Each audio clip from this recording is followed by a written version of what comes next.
Hi,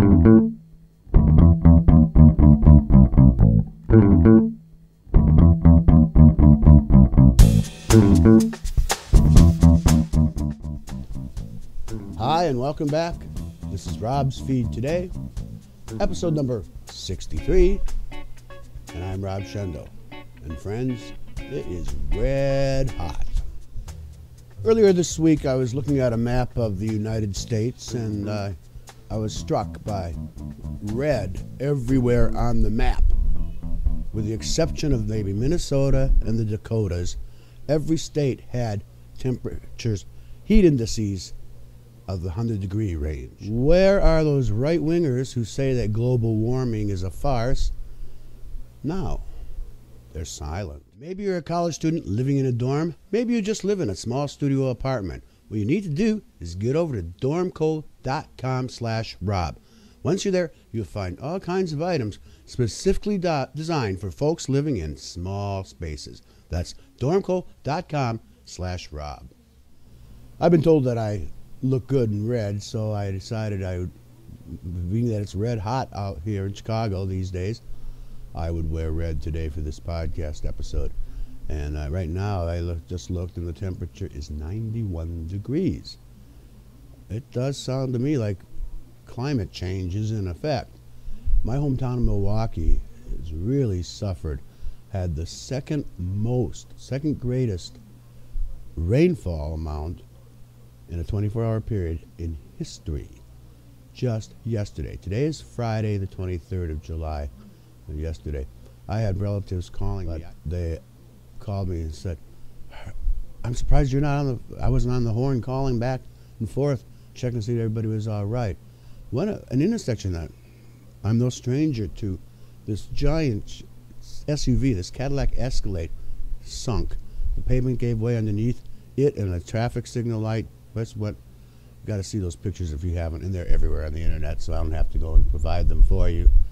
But my God, all part of climate change, in my theory. It's been like 24 hours since all this started in Milwaukee, and as I speak, I guess the airport runways are still flooded. Basement foundations in people's private homes are crumbling. There's massive gaps between the home and the ground that it's built upon. Those buildings could tumble down, I suppose. And there's a lot of concern because Milwaukee's not a floodplain, and well, most of it anyway is not. And those people are not likely to have flood insurance, so that's going to be quite devastating. It's quite an emergency there, brought on by this 7 inches or whatever. It varies depending on where you were in the city. I've seen reports in one of the city suburbs.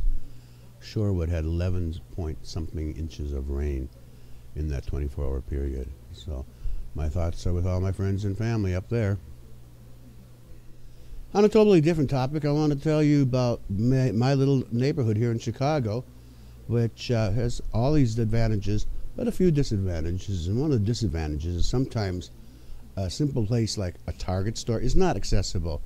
I can get to a Target, but it can take an hour and a half to get there and back. And but Target came to the rescue this week, opened up a new store, a mere walking distance from me.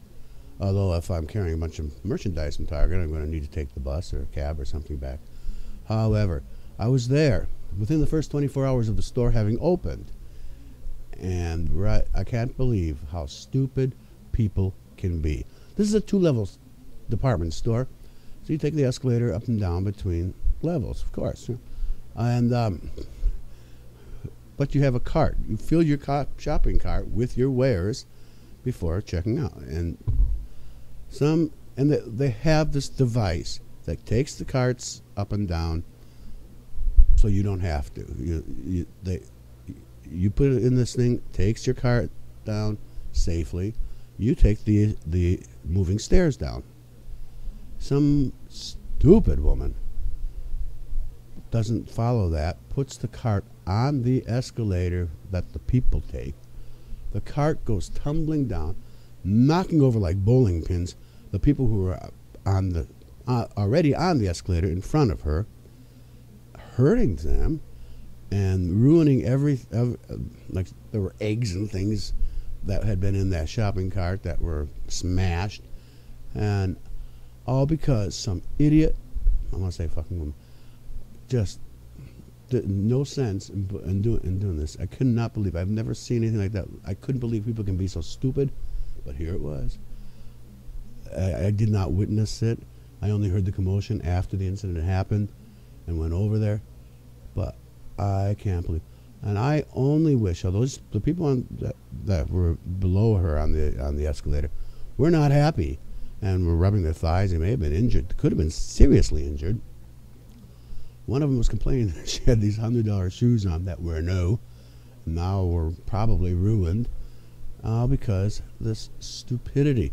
Now, it's posted, do not put carts on the escalator, but looking at the woman, I kind of doubt that she can read English, but I don't care if you can read English or not. That was just plain fucking stupid. And I cannot believe sometimes some people are too stupid for their, so stupid that they're a danger to society.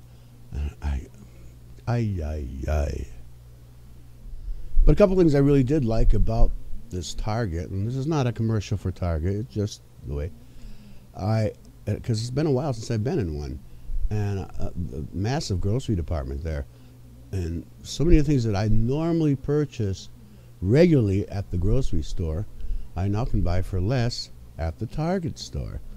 And the other thing that just struck me while I was there, looking at the other customers, how many same-sex couples there were in shopping in that store.